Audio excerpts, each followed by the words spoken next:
masa ina fɔ bakurubaw la an y'a fɔ cogoya min na k'a fɔ siga fosi tɛ a la ni dɔgɔkun laban kunnafoniyaw o bɛ tali kɛ fɛn min kan o bɛ général Amadu Aya Sanogo ale ka bɔli ko fɔ fɛn min Amadu Aya Sanogo ye a ye bɔli dɔ kɛ Segukaw fɛ yen nɔ a ye laseli dɔw kɛ laseli min ni a kuma cayara kosɛbɛ o la an bɛ se ka Amadu Aya Sanogo ka ni laseli ninnu faamuya cogo di Isa Kaba Sidibe ale kumaso la sɔrɔ.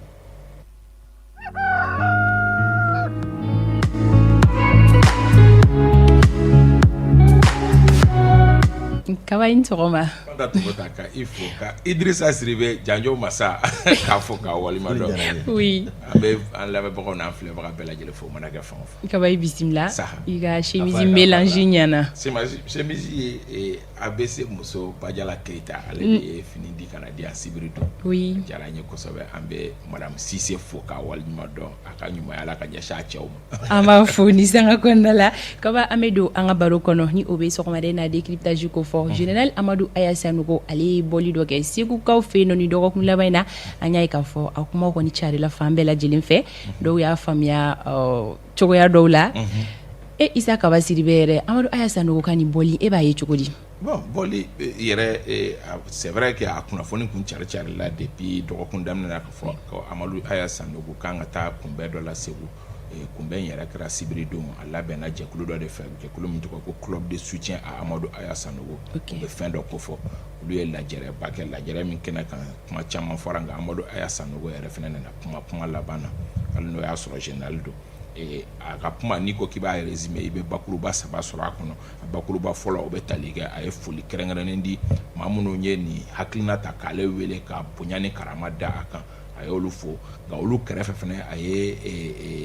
kɔrɔmatigɛli kɛ ka ɲɛsin maaw ma maa minnu ni u ye fɛn o fɛn fɔ a ma a y'a fɔ k'a fɔ ko san 7 in kɔnɔ mɔgɔw ye kuma caman fɔ ale kɔfɛ nka a yafar'u bɛɛ lajɛlen ma o kuma nafa ka bon kosɛbɛ ka sɔrɔ kɛ yafa ye fɛn belebeleba ye kuma fan filanan o ye tali kɛ kosɛbɛ armée kan maa minnu bɛ k'a ɲini ka armée diviser ka armée tila maa minnu bɛ bere rouge ko kumaw ni bere vert ko kumaw la a ye kuma caman fɔ o la kuma minnu kɔnɔ a yɛrɛ ye a kɛra i b'a fɔ k'a bɛ poyi da la ka sɔrɔ kɛ a ye kuma janbaw fɔ ni maa min hakili b'a la k'a fɔ k'i bɛ Mali armée tiɲɛ i b'i yɛrɛ la ni i tɛ se ka foyi kɛ ni armée tɛ n'i y'a mɛn k'a fɔ k'i ye politique mɔgɔ ye armée de b'i kɔkɔrɔ n'i y'a mɛn k'i ye nin ye n'i y'a mɛn a ye kuma caman fɔ armée ko kan kuma sabanan o ye tali kɛ a yɛrɛ a ka nin bɔli mɔgɔw bɛna kuma minnu fɔ a la o hukumu kɔnɔ a y'i kanto k'a fɔ ko i b'a mɛn arajow ni mɔgɔ wɛrɛw da sini sɔgɔma n kɔrɔ k'a fɔ ko Amadu Aya k'a donna politique la ou bien k'a bɛ ka politique discours kɛ ko n'i y'o ta k'o jateminɛ k'ale ye baluku de ye wa a ye général 4 étoiles de ye wa tungurunin tɛ ani kiiri tigilamɔgɔw cɛ a t'a dɔn kun kelen b'a bali ka kɛ candidat ye walima ka kɛ politique mɔgɔ ye n'u y'a fɔ ten tɔ awɔ o don donc n'i ko k'i b'a résumé i bɛ kuma in fan saba ta k'a bila o niveau la maintenant k'a analyser n'an ye fɔlɔ ta ka jateminɛ a ye minnu fɔ a yafara mɔgɔw ma ça c'est une très bonne chose fɛn diɲɛlatigɛ fɛn bɛɛ bɛ daminɛ yafa la surtout que mɔgɔw de yafara ale ma kiri min ni o b'a kun kan n'o kun cɛra marisi kalo in tile 15 kana ɲinɛ k'a fɔ kiri ma taa o bu mais loi d'entente dɔ de bɛ yen jamanadenw jɛnna ni min ye o de a profitera o de la yafa kɛra a ma n'o tɛ kiri min n'a b'olu kun kan o kiri ma tranché jotigi ma jo jalakitigi ma jalaki ni jamanadenw yafara ale ma n'a fana yafara mɔgɔ minnu ye fɛn minnu fɔ a ma o ye ko ɲumanba ye deuxième partie n'i y'o analyser Amadu Aya Sanogo hakili la a mɛnna kogoba 4 ni ɲɔgɔn cɛ ka bɔ jamana ye réalité o kalama bi bere rouge ni bere vert ko kɛlɛ i t'o mɛn mɔgɔ si da ça veut dire que fo n'a kɛra ni ale de bɛna o kuma la wuli n'o tɛ sincèrement 2014 kɔfɛ maliden bɛɛ y'a fɔ k'a fɔ ko bere ko kɛlɛ k'o kuma ma ɲi a dara dɔnkulu la k'a da fɛn bɛɛ la bɛɛ y'a dɔn k'a fɔ ko o terrain glissant ba ye bɛɛ y'o bila puis ale ka nin kuma in de bɛ na o kuma sinon o kuma banna Mali kɔnɔ min ye armée ye k'a fɔ ko mɔgɔw bɛ armée lagosi ou bien mɔgɔw bon général don mais problème tɛ maliden fɛn fila de ka di maliden ne b'a fɔ kuma o kuma fɛn fila ka di maliden ka équipe nationale ani a ka armée Fanta Tomota ni surasi dɔw nana politique bankun kan ni mɔgɔw ye u hakilina di olu ka kɛwalew kan ani mɔgɔw bɛ armée contre la il faut pas Assimi ni Maliki Diao ni Wage tɛ armée il faut que mɔgɔw k'o dɔn c'est des gens qui sont sur la scène politique aujourd'hui fɛn bɛ f'u ma en tant que personnalité publique i bɛ scène politique kan il faut pas confondre les gens qui sont dans la politique mɔgɔ minnu bɛ politique kɔnɔ olu ni armée ok kuma caman ni kuma in bɛ fɔ ni ko k'a fɔ ko Wage ye ko dɔ kɛ a bɛ fɔ k'i bɛ ka armée lagosi non Wage tɛ armée ye d'accord Assimi Goïta tɛ armée ye bi parce que a bɛ place politique poste politique dɔ de la ni o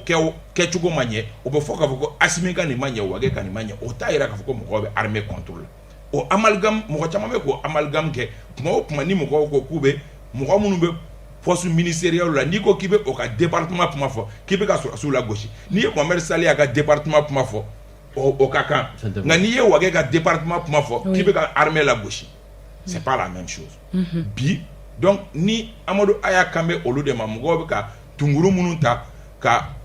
mauvaise gouvernance min bɛ gouvernement kɔnɔ ni mɔgɔw bɛ ka tunguru ta k'o sɛgɛrɛ n'a bɛ k'o de confond k'a fɔ ko mɔgɔw bɛ ka armée lagosi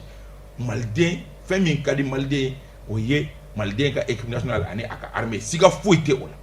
d'accord kaba dakuruɲɛ kelen na Amadou Aya Sanogo ka nin bɔli yɛrɛ a kun ye jumɛn ye yalima a bɛna kɛ cɛbɔ de ye kalafili nata wa ɲininkali de bɛ yen nɔ kuma o kuma n b'a fɔ yan nɔ ko ni i peresela sanfɛ fɛn tabaga ma n k'a b'a f'i ye k'a tun bɛ n'a kunkolo si oui gansan kɔni tɛ nin bɔli tɛ gansan ye a labɛnna cogo min ani kuma minnu fɔra a la gansan tɛ n'a yɛrɛ tɛ cɛbɔ ye a bɛ fɛ ka dɔ soutenir nka kan ka fɛn fɔlɔ min kɛ maa minnu ni olu kɔnna ale ɲɛ olu bɛ yen nɔ o dɔ ye Amadou Tumani Ture ye oui a ye fini bila fɔlɔ ka sɔrɔ ka nin ŋaniya nin ta o dɔ ye Modibo Sidibe ye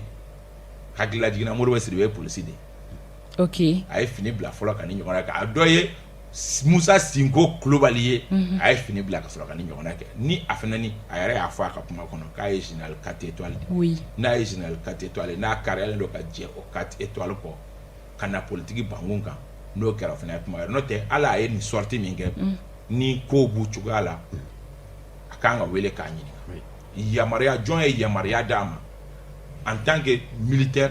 ka taa kuma assermenté i tɛ poste politique la par exemple n'i ye ministre ou bien jɔyɔrɔ dɔ b'i bolo réconciliation jɔyɔrɔ dɔ b'i bolo commission dɔ b'i bolo i bɛ commission dɔ kunna i bɛ se ka sortie kɛ ka jamanadenw sensibiliser armée kan mais nin yɔrɔ la kibaruya foyi tɛ anw bolo yamaruya min b'ale to hali n'a ye général 4 étoiles ye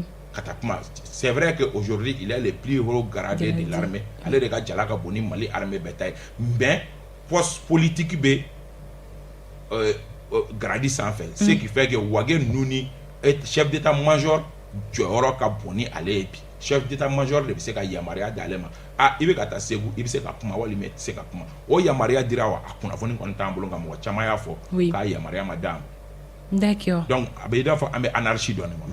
Janjo oui bon je crois que kaba ye ne ka hamina yɛrɛ peut-être a y'o ɲininkali jaabi parce que n'i y'a ka kɔrɔfɔ jateminɛ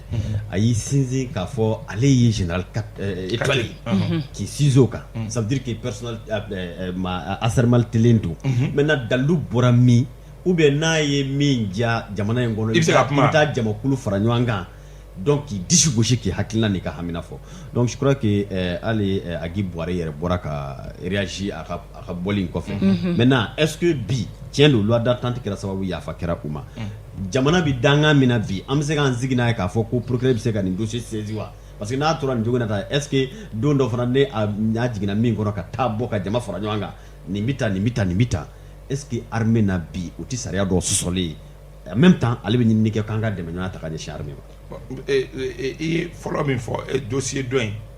sariya ne ye sariya tigilamɔgɔ minnu ɲininka ne ma dɔn n'o dossier bɛ dayɛlɛ bilen n dalen t'o la k'a fɔ k'o dossier bɛ dayɛlɛ bilen nka Amadou Aya Sanogo ninnu kun kan kibaruya min bɛ anw bolo ko caman bɛ yen nɔ peut-être que n'a ma to a sigiyɔrɔ la mɔgɔ minnu ni olu bɛ fanga la bi n'olu ka yamaruya de kɔnɔ dɔɔnin nin ko in sera ka sɔn nɔgɔya n'a fana ye i fɛngɛ cogo dɔ la peut-être que olu ka kalifa dagani olu laban b'o ci ni mɔgɔ min bɛ fanga la n'o ka kalifa dagani fana cira kuma dɔ la i protégelen tɛ kɛ bilen donc fɛn dɔw bɛ yen nɔ n'i y'olu kɛ ni minnu bɛ fanga la finitigi minnu bɛ fanga la bi ni i kun tilenna n'olu kun tilenna ma kɛ kelen n'o y'a sɔrɔ baara in tɛ ka kɛ olu ka yamaruya kɔnɔ fo a bɛ ka kɛ en solo de peut-être que olu bɛ se ka gɛlɛya ta k'ale sɛgɛrɛ nin wagati la parce que a ye kuma dɔw fɔ kuma dɔw bɛ kuma ninnu kɔnɔ minnu bɔlen b'a fɛ a bɛ ka dɛmɛ don ninnu ma mais kuma dɔw bɛ a kɔnɔ min tɛ ninnu dɛmɛ parce que e kan na bila la cogonin dɔ la min ni a kuma yɛrɛ cayara ne hakili la i kan k'i da de k'i sigi o wagati kunkurun ka tɛmɛ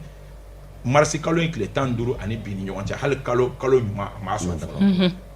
e bɔra ka taa ka nin kuma ninnu fɔ sincèrement a partenaire ye mɔgɔ minnu ye ni olu yɛrɛ ye sɔnnɔgɔya kɛ walasa a ka bɔ a b'olu bila mal à l'aise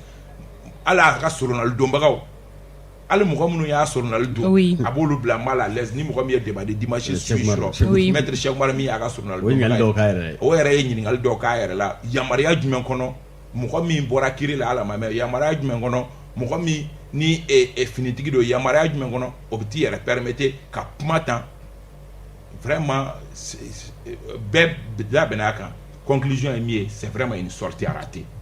a kun kan k'i da di mais sortie ratée mais kaba approche dɔ fana ko c'est fait exprès donc parce que n'i y'a jateminɛ a ko ni mɔgɔ minnu ye fait exprès dabɔn kama lawuli kama parce que ko i y'a fɔ i ka kuma kɔnɔ fɛn daminɛ de don i y'a fɔ i ka kuma kɔnɔ ko ni a bɔra n'a ye min ja ni politique i y'a bila ni politique minɛn kɔnɔ a b'o kɔnɔ a yɛrɛ b'o fɔ bon i dun tɛ se ka taa jamakulu fara ɲɔgɔn kan tenir un discours politique k'a fɔ tuguni k'a fɔ ko bon ko a bɛ n'a fɔ lawulinkama sugu min don donc a bɛ malidenw ka réaction fana fara ɲɔgɔn kan parce que ko Segu kɔfɛ ko maa wɛrɛw bɛ yen a kan ka taa yɔrɔ k'a kan ka taa tourner la ça veut dire maintenant est-ce que il va tenir le même discours c'est à voir maintenant entre temps a bɛna wele k'a fɔ a ɲɛna tenue bila fɔlɔ i ka sɔrɔ ka tɛmɛ n'i ka tournée ninnu ye parce que ne ye intitulé min bɛ fɛn in na o ye ka première étape de la tournée a yɛrɛ b'a fɔ ko Segu kɔfɛ étape wɛrɛ bɛ yen baden wɛrɛ bɛ k'a makɔnɔ a kan ka taa yɔrɔ min ça veut dire que étape tɔw bɛ yen mais maintenant est-ce que ale finitigitɔ général 4 étoiles bɛna to o salawale la jamana kɔnɔ o cogoya la ten tɔ o man ka bɛn o man ka bɛn cogoya ci la Mali armée yɛrɛ kɔnɔ o cɛ man ɲi donc a ka fini bila fɔlɔ n'a bɛna politique bangun kan n'a bɛ fɛ ka na politique bangun de kan a ka fini bila a k'o baara kɛ n'a tɛ fɛ ka n'o fɛnɛ kan jamana finitigi ɲɛmɔgɔ ka a lajɛ k'a recadrer dɔn sɔgɔmaden na décryptage o ye nin ye faamuyaliko ɲuman an b'o ɲini aw bɛɛ lajɛlen fɛ a ka faamuya a faamuyali cogo la kaba kumakan laban ni folikan laban folikan an bɛ halisa n bɛ n ta fara aw ta kan Baba Sora ka taɲali kan ka kɛ leçon ba ye bɛɛ bolo k'a dɔn k'a fɔ ko bɛɛ bɛ sa fɛn min bɛ to an kɔfɛ o ye an ka ɲuman ye ni cɛ ye wari sɔrɔ kosɛbɛ jamana in kɔnɔ a ye wari sɔrɔ kosɛbɛ farafinna nka o ma bali ka sa siga t'a la an bɛ tasi bila kɛ ka ɲɛsin a ma ala ka lahara sɔn suma ye amin ka yen fisamaniya ye an bɛ foli kɛ ka ɲɛsin madame ABC Badiala Keita an bɛ a fɔ ka walimadɔ Amadou Kuyate Aba an b'a fɔ yan fɔ Segu commandant Fode Kone an bɛ foli bila ka taa ma Abiba Elebo an bɛ a fɔ ka walimadɔ ka Buya Keita fɔ yan fɔ Segu k'an kanubagaw bɛɛ lajɛlen fo minnu bɛ anw lamɛn ka Janjo Masa fo kosɛbɛ Janjo ka foli di lajɛbaa ni lamɛnbaa bɛɛ lajɛlen ma ka laban ka dugawu kɛ ala ka basigi ba lati jamana kɔnɔ parce que i b'a ye jɔrɔ o jɔrɔ b'an fana o ye an bɛ se ka ɲɔgɔn labila siraw la ɲuman na cogo min na